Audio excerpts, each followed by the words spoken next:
Hola, jo sóc l'Eulàlia Febrer, d'Electronic Dojo. Avui, a Game Sound, ens endinsarem en alguns dels secrets de la composició per la música per videojocs de la mà de dos professionals del sector, músics i productors. Ells són Carlos Romero, llicenciat en Comunicació Audiovisual per la Universitat de Sevilla, i Enoch Benítez, que és millor conegut com a Enoch Guitar als seus directes a Twitch, on també ens mostra les seves habilitats en jugar a videojocs en directe.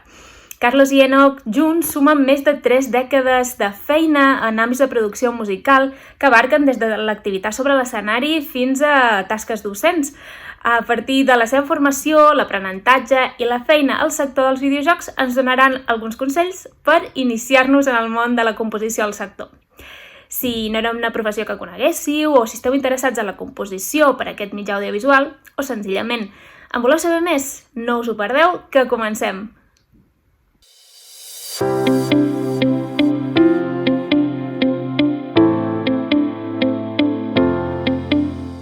Muy buenas, Enoch y Carlos, ¿qué tal estáis? Buenas, ¿qué tal? Tardes. Muy bien. Aquí bien, en Sevilla, con mucho calor. Pasando calor, pero bueno, Sí. esta jornada que tenemos hoy, la verdad que se nos está haciendo muy amena para soportar el terrible calor. Sí. Y vosotros nos lo vais a poner incluso aún más fácil, que tenemos muchas ganas de veros tocar. Os voy a presentar un poquito para quien nos conozca. Enoch ha estudiado música en Algeciras y Barcelona, se mudó a Sevilla donde empezó a hacer vídeos para el canal de YouTube, y Carlos es licenciado en Comunicación Audiovisual por la Universidad de Sevilla, y os puedo asegurar que son unos auténticos cracks, así que sin más dilación os dejo con ellos. Bueno, muchas gracias, Lara. Bueno, ¿qué tal? Venimos aquí a hablar un poquito de, bueno, lo que es empezar en la música en videojuegos, cómo empezar, cómo iniciarse. Os contaré un poquito de mi experiencia y una serie de consejos, y luego Carlos nos irá explicando también qué herramientas esenciales pues, os van a venir muy bien si queréis iniciaros en esta apasionante profesión. En principio, bueno, la pregunta inicial sería, que parece muy simple y la respuesta es clara: ¿hace falta estudiar música para hacer música en videojuegos? La respuesta fácil sería, lógicamente, que sí, que hay que estudiar música y que, bueno, es fundamental, ¿no? Es una de las partes fundamentales. Pero sí que es cierto que tiene, bueno, pues ciertos matices. Hay compositores que no han estudiado música como tal, sí que tienen estudios en lo que es la música en sí, pero no a lo mejor pues la carrera de música, que saben la teoría musical y estos temas, sino que se han centrado a lo mejor en algo, bueno, pues específico. Os puedo poner un ejemplo: Paula de Construct Team, un estudio español, creadores de Red String Club, y el God, ¿cuál era? God Will, no, Will Watching, ¿no? Algo así. Eso es.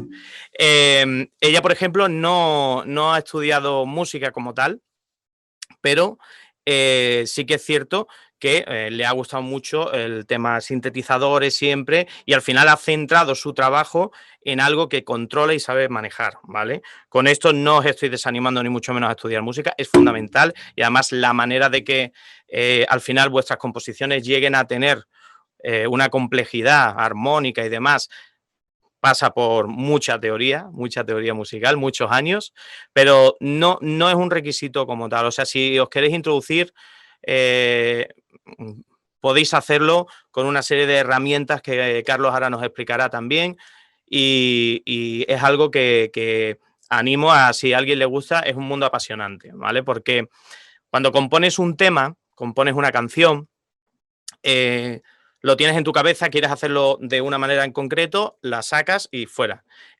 Cuando tienes que componer para un videojuego, hay muchos factores que se introducen y que varían por completo el concepto que puedas tener inicial. Por ejemplo, si vas a componer para un menú principal, un tema que suene mientras está el menú principal, hay factores que tienes que tener en cuenta, como qué tipo de juego va a ser, si el jugador va a estar mucho tiempo en el menú configurando y haciendo cosas o no, o es un tipo de juego que va a darle rápido al play y tal, no sé qué, y entra ya en partida, ¿vale? Entonces todo eso va luego a interferir en cómo crear esa música para que no sea repetitiva si se va a quedar mucho tiempo en el menú, o que sea algo que pueda ser rápido y ya está, porque no es importante, no nos tenemos que desarrollar un tema súper complejo porque es que en el menú va a estar 2 segundos, ¿no? Son factores que son importantes, ¿no? A la hora de crear.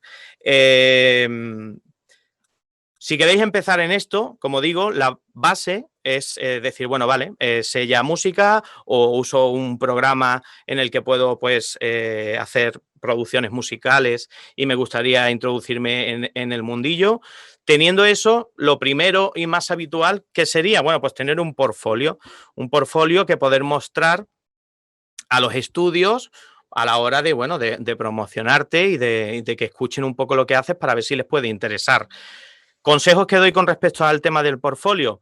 Si todavía, porque acabáis de empezar, no habéis hecho ningún tema para ningún videojuego y demás, hay una cosa que va muy bien, que es, por ejemplo, sonorizar trailers de juegos, ¿vale? El reinventar la música de algún vídeo, de algún juego en concreto, o si también vais a entrar en el apartado de diseño de sonido, pues igual, ¿no? Trabajar y cambiar los sonidos en un vídeo y tal, y al final eso es una forma bastante eficaz de que vean a lo que podéis llegar, ¿no? Es decir, oye, pues mira, he sido capaz de cambiar este vídeo de Overwatch, he metido un tema nuevo y lo he sonorizado yo y demás, y entonces ellos pueden ver eso y puede ser una cosa que mientras no tengáis juegos a lo que hacer, pues va a venir bien. Pero hay un detalle muy importante y yo en esto sí me quiero centrar, y es en el tema de que a la hora de que queráis ya pues empezar a trabajar con estudios y demás, para mí está muy bien tener un portfolio, ¿vale? Pero este tema de tener una web o tener un SoundCloud y demás, donde tienes la música y eso, luego hay que saber moverlo. Y muchas veces el problema viene por ahí, ¿no? Que no, oye, tengo esto. Bueno, de hecho, Carlos, es cierto, ¿no? Tú tenías, cuando nos conocimos, que nos invitaron a Gamepolis hace 2 años para tocar, hicimos un concierto juntos sobre, bueno, pues covers de bandas sonoras de videojuegos. Él ya tenía hecho una web donde tenía un portfolio porque se quería introducir en el mundo de los videojuegos. Y fue una cosa de decir, oye, es un pedazo de músico, es un guitarrista espectacular y además compone muy bien. Y me lo dijo, oye, no, yo me quiero meter en este tema, pero no sé cómo introducirme y demás. Para mí la clave, y está claro que si quieres empezar un negocio como puede ser este, ¿no? De ser compositor de bandas sonoras y demás, hay que invertir, hay que invertir. Y en este caso, para mí, la clave es invertir en ir a eventos, ¿vale? Estar metido en los sitios. O sea, si hay un evento en Barcelona, si hay un evento en Madrid de videojuegos, donde va a haber estudios indie enseñando sus juegos y demás, hay que estar ahí. Yo creo que eso es fundamental, porque de otra manera es muy difícil, es muy, muy complicado que puedas tener pues un acercamiento a los estudios hasta tal punto que les pueda interesar lo que tú les comentas. Y para mí, os lo digo, es clarísimo. O sea, la parte fundamental y que más descuidada hoy en día suele estar es la parte comercial. Esa parte comercial es un trabajo que todo ya sea, bueno, en composiciones de bandas sonoras de videojuego o en lo que sea, a nivel dentro del sector. Es fundamental que cojáis y si podéis ir a todos los eventos, acercarse a todos los estudios indie, lógicamente, pues llevaros tarjetas, presentaros. Normalmente tener algo que enseñar. Tener algo que enseñar, claro, lógicamente tener ahí un portfolio, pero sobre todo, al final esto se mueve por contactos. No, bueno, os podemos poner nuestro ejemplo. Nosotros realmente no llevamos mucho tiempo componiendo para videojuegos. 2 años. Algo más de 2 años. Un poco más de 2 años. Yo os cuento cómo empecé yo. Hacía los covers esto de música de videojuegos en el canal de YouTube y salió la oportunidad de PlayStation Talents, en la cual había una opción que era para músicos y demás. Yo mandé un par de temas míos y eso, y bueno, fui uno de los ganadores, me seleccionaron. Entonces, a partir de ahí ya me vincularon a un juego que fue Phobos Vector Prime, un juego que salió para PlayStation Plus. para Play 4, que además era en Sevilla, afincado el estudio, y la verdad es que, bueno, pues estuvo muy bien porque fue mi primera experiencia, con todas sus cosas malas, porque en el momento te encuentras con una serie de factores y de historias que nunca te han planteado, pero al final fue un aprendizaje, ¿no? Entonces, a partir de ahí es, oye, yo me gusta esto, quiero seguir, ¿qué hago? Vale, pues, bueno, en un principio, pues empecé ya a colaborar con Carlos, decidimos ser socios en este tema, y básicamente mi función principal ha sido la de buscar trabajo. O sea, vamos a buscar trabajo. Entonces, tengo la suerte también de que, bueno, con los contactos que tengo de youtubers como Pazos, que lo he visto por ahí, Fukui, empecé a meterme un poquito a ir a todos los eventos, porque siempre me ha gustado ir a los eventos, estar un poco ahí con ellos, que ya te van presentando a gente, dando muchas tarjetas, vendiendo mucho, pues bueno, oye, mira, que tenemos esto, escúchalo. Otra de las cosas que también que hacemos nosotros es mandar concepts, ¿vale? Cuando vemos un juego que a lo mejor nos puede interesar, que nos gusta y demás, oye, mira, te mando un concept. Un concept básicamente sería un tema, componer un tema en base al juego que estamos viendo del estudio, decir, oye, mira, te vamos a mandar algo que componemos y que creo que os podría interesar, ¿no? Y a partir de ahí, pues os podemos contar que el año pasado hicimos, creo que fueron 2 juegos, ¿no? Terminamos. The Hunter, el de la Liga Top Cars. Y alguno más que se nos olvida, seguro. Sí. Y ya este año tenemos 6 o 7 proyectos. Algunos que todavía no se han anunciado, otros que sí. Y la verdad es que va a más. Cada vez va a más. Entonces, os digo, es un mundillo que lo primero, lógicamente, tiene que gustaros la música, tenéis que ser músico. Está el músico de estudio y el músico de corazón, que es lo que hablábamos, que hay gente que no ha estudiado, pero que se le da muy bien la música igualmente, aunque no entiende los conceptos teóricos, pero luego sabe ejecutarlos. Y al final esto es algo que una vez tienes eso y quieres introducirte en el mundo de los videojuegos con la música y demás, fundamental el tema comercial, sobre todo al principio, ¿no? Nosotros tenemos la suerte de que ahora pues empiezan a llamarnos, ¿vale? Antes era intentar vendernos nosotros siempre a todo y ahora pues ya recibimos llamadas, oye, estamos interesados y demás. Entonces es un trabajo al final que tiene que tener esas dos partes. Lógicamente hay que ser bueno o saber hacer el trabajo bien para que los estudios con los que trabajéis pues estén contentos con vosotros, y a partir de ahí eso va a ir creciendo poco a poco, y ya os digo que es un mundo apasionante, totalmente diferente. Si alguno de vosotros estudia música y demás, muchas veces vais a chocar, porque a lo mejor el director creativo tiene una idea en la cabeza, pero él no es músico, y te coge y te dice, no, es que yo quiero que aquí esto suene a hierba fresca, ¿sabes? Entonces tienes que intentar entender qué te está contando y empezar pues a trabajar con eso. Es una de las partes graciosas que siempre comentamos, porque dependiendo de qué estudio y demás, pues eso, te encuentras que a lo mejor les cuesta más trabajo explicarte qué es lo que quieren y demás, ¿vale? Bueno, te dejo que continúes, hables tú un poquito de herramientas esenciales. Voy a hablar mayormente de cómo es el proceso. Es decir, una vez te llaman o te interesas tú por un juego, ¿qué es lo que hay que hacer? ¿Cuál es la secuencia de trabajo que se sigue? Pues como acaba de decir Enoch, lo primerísimo sería elaborar lo que llamamos un concept. Es decir, un concept es un resumen musical el cual va a tener la identidad del juego. Es decir, vamos, realmente con lo de identidad del juego, que ese tipo de palabras te la vas a encontrar, o la vais a encontrar muchísimo, la identidad del juego, el alma del juego, lo reconocible del juego. Técnicamente, eso consiste en saber qué sonidos hay que escoger. Y ese paso es fundamental. No sé si voy a decir, no sé si diría más importante que la propia composición, pero es muy, muy, muy importante que alguien que se quiera dedicar a la música en videojuegos sepa muy bien manejar todas las posibilidades sónicas, sonoras que tenga en sus manos y saber combinarlas. Y en ese sentido, tarde o temprano, el proceso va a pasar por un cuello de botella que es música electrónica, aunque se usen librerías orquestales, aunque tenga un cierto parecido con lo que nosotros llamamos música clásica, etcétera, tarde o temprano el proceso es hacer música dentro de un ordenador, hacer música con procedimientos digitales. Entonces, es muy, muy, muy importante seleccionar los sonidos. Antes me estaba acordando de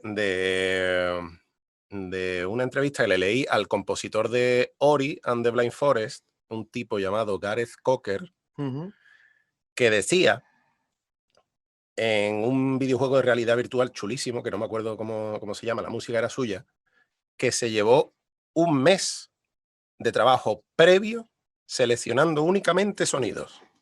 Es decir, es el trabajo propiamente que se puede llamar de sound design, porque como trabajamos con medios digitales, la paleta de sonido es súper amplia. Nosotros podemos usar desde librerías orquestales, desde librerías de percusiones reales, desde hasta los sonidos más sintéticos posibles y, por supuesto, todos los puntos intermedios. Entonces, la gran miga de hacer un concept es saber seleccionar. Es decir, si a ti te llaman para un juego pixel art, pues ya propiamente el producto te está diciendo que acertarás más si le ofreces al estudio una música más basada en sintetizadores, incluso en lo que se llama el chiptune, ¿no?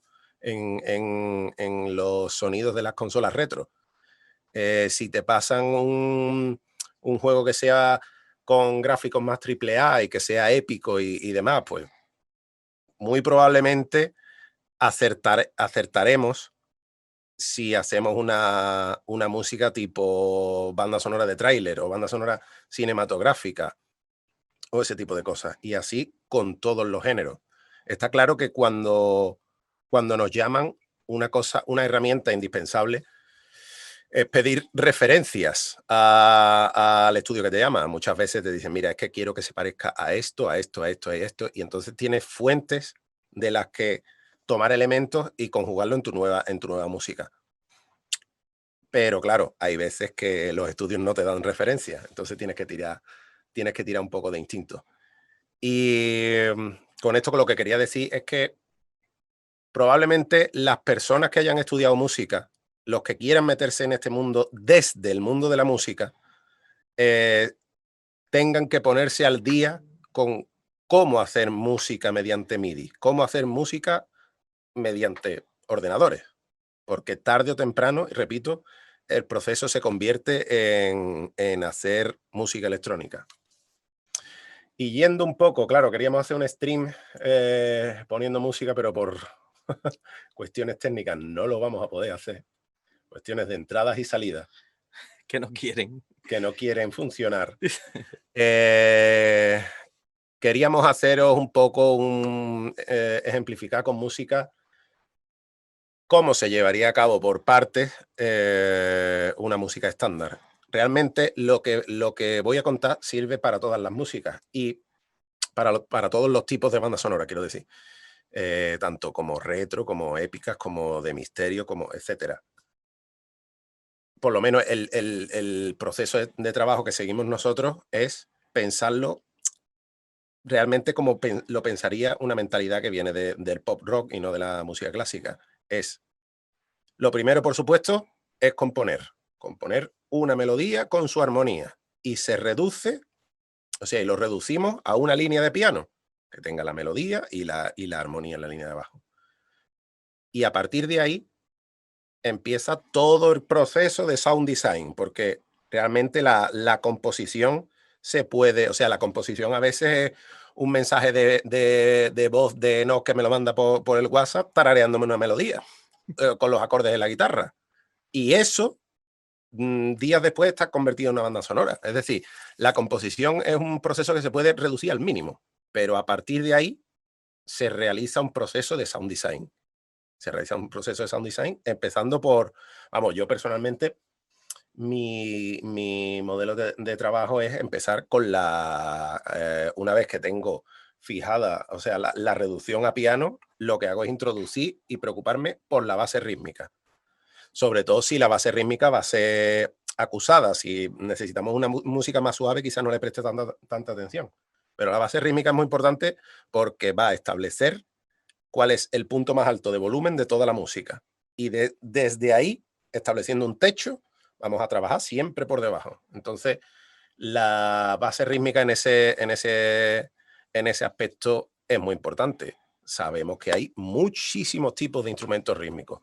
Están las librerías orquestales tipo Hans Zimmer, digamos ya las palabras mágicas, que contienen percusiones masivas que han sido grabadas en los mejores estudios, o tenemos percusiones electrónicas y del tipo muy potentes o muy minimalistas. Pero siempre intentamos establecer la percusión lo primero, por las cuestiones técnicas que he dicho antes del volumen y sobre todo también porque, obviamente, musicalmente, la música va a descansar sobre el ritmo, por lo menos en gran parte de los casos. Lo segundo es la armonía. Y la armonía muchas veces, sobre todo si mientras más nos acercamos a la música tipo film, ¿cómo vamos de tiempo? Mal. Mal quiere decir que tienes que correr. Que tengo que correr. Bien, la armonía. Si hacemos música tipo film music, ya habréis visto 1000 ejemplos donde la armonía está hecha, sobre todo con estacatos de cuerda y estacatos de metal. Los estacatos llevan la parte rítmica y aparte generan acordes, llevan la parte armónica. Obviamente la armonía se puede generar de muchísimas maneras. Sintetizadores, pads, lo que llamamos arpegiadores, que son dispositivos en los que tú pones un acorde y te genera un arpegio ya directamente. Hay muchísimos métodos, pero todos se basan en una gran división que son librerías y sintetizadores. Eso va a pasar con todo. Por último, la melodía.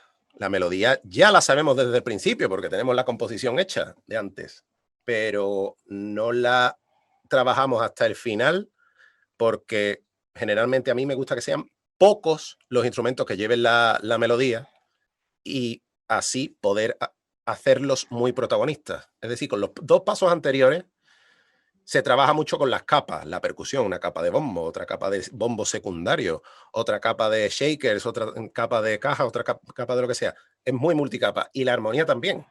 Hacemos capas de staccatos, capas de arpegiadores, capas de pads. Pero la melodía, al ser algo protagonista, nos gusta que el protagonista sea algo con pocos elementos para que se vean bien de cerca. Y ahí es donde quizás sí tiremos más de sintetizadores que de librerías orquestales, que en nuestro estilo, nuestro criterio, nos gustan más. Sencillamente quedan mejor. Entonces es un proceso muy de multicapa el ritmo, muy de multicapa la armonía y que la melodía la lleven uno o dos instrumentos. De todas formas, al hilo de esto y ya terminando. Gracias.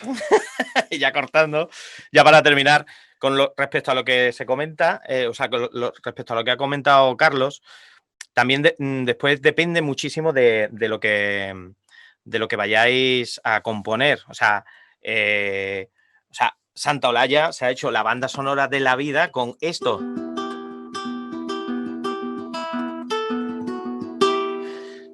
Y es un instrumento, el roncón, ¿no? ¿Cómo se llama? Sí, un instrumento de allí, suyos. Hay bandas sonoras. Por ejemplo, nosotros vamos a empezar ahora una donde los elementos principales van a ser guitarras acústicas. Guitarra acústica y piano. Y piano, o sea, que en verdad me apetece un montón, porque es algo de decir, bueno, no estamos tirando ya ni a orquestar nada de eso, sino que va a ser algo como más... Dos elementos y los dos tienen que sonar, wow, tienen que sonar súper redondos. Vale, entonces, como programa que os animamos a que empecéis a trastear y demás, porque además es gratuito, Reaper. ¿Vale? Reaper es un programa... No es exactamente gratuito, pero su versión gratuita es ilimitada y la versión de pago está rondando los 60 euros. Sí, es muy barato. Es un programa de código abierto, ultra configurable, con una comunidad increíble y os animamos muchísimo. Reaper, de la marca Reaper. Cocos. Eso es. Vale, así que, bueno, he visto que sí que había por ahí preguntitas y demás. No sé si Lara está por ahí. Hola chicos, ¿Qué ¿qué tal? tal? Tenemos que Pues sí, mutear. sí que había muchas preguntas. Bueno, muy interesante vuestra charla, por cierto. Y Ya. tengo que decir un poco a lo que decíais del tema de la educación y tal, que las instituciones se tienen que poner un poco las pilas con el tema de la música, los videojuegos y demás, porque muchas veces no encontramos ningún tipo de estudios adaptados Sí. a esto a la hora de formar a nuevos jóvenes que se interesen simplemente por esta materia, ¿no? Entonces, que vosotros hayáis sido tan autodidactas, la verdad que mola y es un buen referente para todos esos chavales que quieran empezar, ¿no? Bueno, y yo os quiero preguntar, ¿cómo os ha influido a vosotros el hecho de ser gamers a la hora de hacer bandas sonoras? ¿Vosotros creéis que sería diferente si fuerais compositores simplemente que os introdujeseis en el mundo del gaming? ¿Respondo yo? Sí. Adelante. Yo creo que es un factor muy positivo el que seas un jugón de antes. O sea, el ser gamer te va a ayudar mucho porque aunque seas mucho... O sea, yo conozco gente que se ha querido introducir sin haber jugado nunca un videojuego Ajá. y ha dicho, oye, esto es lo mismo que he hecho música para una peli, esto es lo mismo. Entonces, Sí. no. Yo mismo, digámoslo. ¿Tú? Digámoslo Sí. abiertamente. Claro, no Vamos tiene a nada... reconocerlo. Claro. Componer, por ejemplo, para una película, es simplemente tienes el minutaje, sabes lo que tiene que durar, sabes los momentos de intensidad. Cuando compones para un videojuego, es lo que he dicho yo un poco, ¿no? Primero, si es el menú, no puedes explayarte, porque tienes que ver qué tipo de menú va a ser, si va a ser rápido, va a ser corto. Luego está la música adaptativa, que hoy en día se utiliza siempre. Entonces, estamos introduciendo un tema de lo que es programación. La música adaptativa es cuando vas en un juego, está una música como de fondo, de repente te encuentras con un enemigo y de repente sube la música o cambia, ¿vale? O hace algo. Entonces, todos esos elementos tienes que saberlos y como gamer ya tienes esa base aprendida Esa de base. antes, o sea, lo conoces y sabes un poco más. Yo creo que es importante, No, que el que quiera meterse en esto tiene que gustarle. Tiene que jugar. Tengo Claro. que decir que hemos empezado todo este proceso sin yo ser un gamer, al menos, cuanto menos actualizado. Y ha ocurrido muchísimas veces que nos han pedido cosas.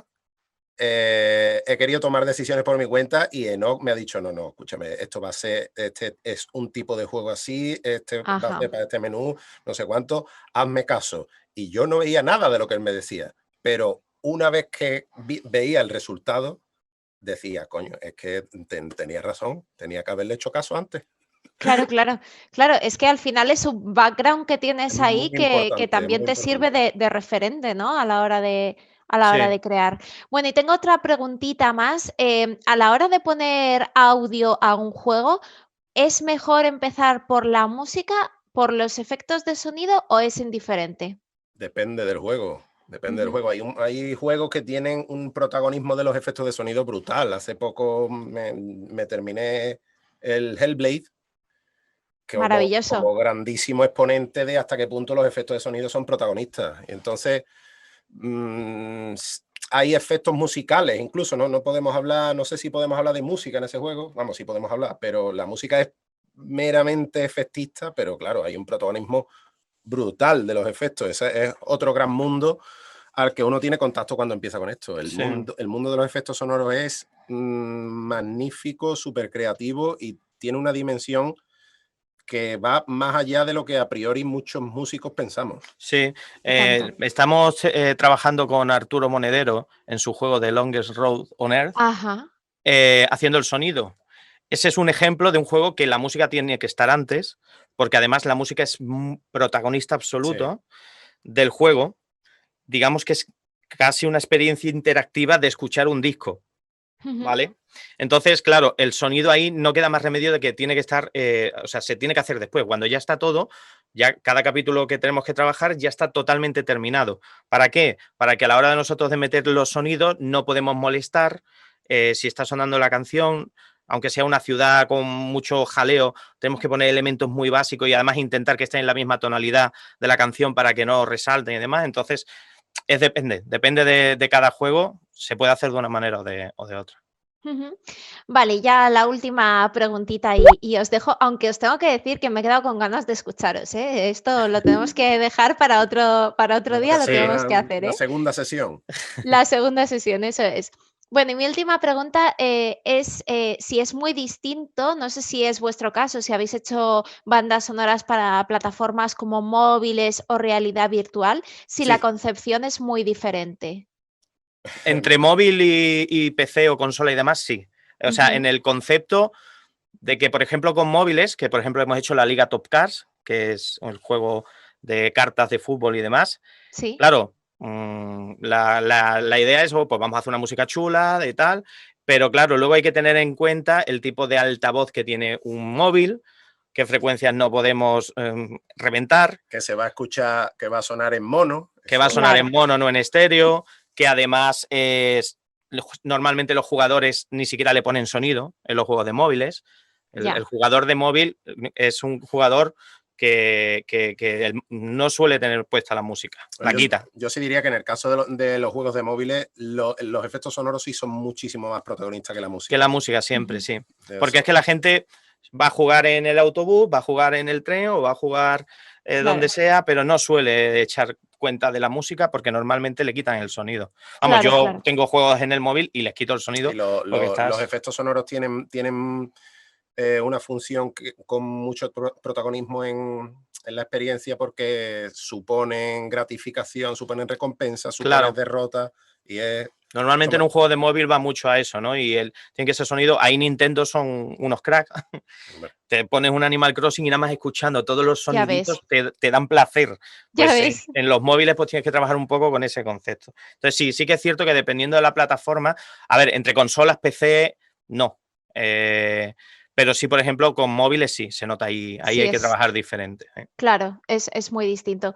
Bueno, pues Enoc y Carlos, muchísimas gracias por vuestro tiempo. Ha sido maravilloso compartir este ratito con vosotros. Lo dicho, lo de tocar en directo lo dejamos para otro momento, que ha habido ahí una serie de complicaciones, pero no pasa nada porque nos habéis dado unas lecciones muy importantes, sobre todo para la gente que se quiere dedicar a esto. Así que muchísimas gracias por vuestro tiempo. Nada, ha sido un placer. Muchas gracias. Un placer para nosotros también. Tot i que per començar en el món de la composició musical per als videojocs no necessitem uns coneixements superextensos en harmonia, és cert que l'aprenentatge profund dels fonaments musicals es troba a la base del camí per la producció al camp que abordem. La feina amb estudis, els portfolis i la capacitat que tinguem de circular les nostres produccions i propostes entre potencials clients serà igualment fonamental per començar-nos a inserir al sector. Així llavors comencem a fer punta als nostres llapisos, comencem a descarregar-nos alguns programes i a posar les primeres notes a les nostres primeres idees. Haveu composat vosaltres algun cop música per videojocs o coneixeu algú que ho faci? Ens agradaria conèixer-vos i, per tant, us convidem a que ens etiqueteu emprant el hashtag GameSound a Twitter i mencionant aquestes persones amb tanta creativitat a les vostres vides. No oblideu de seguir Dojo a Twitter, Instagram i Facebook a partir dels enllaços que apareixen a la pantalla i ens veurem dins de molt poc amb més música, més videojocs aquí a GameSound. Fins aviat!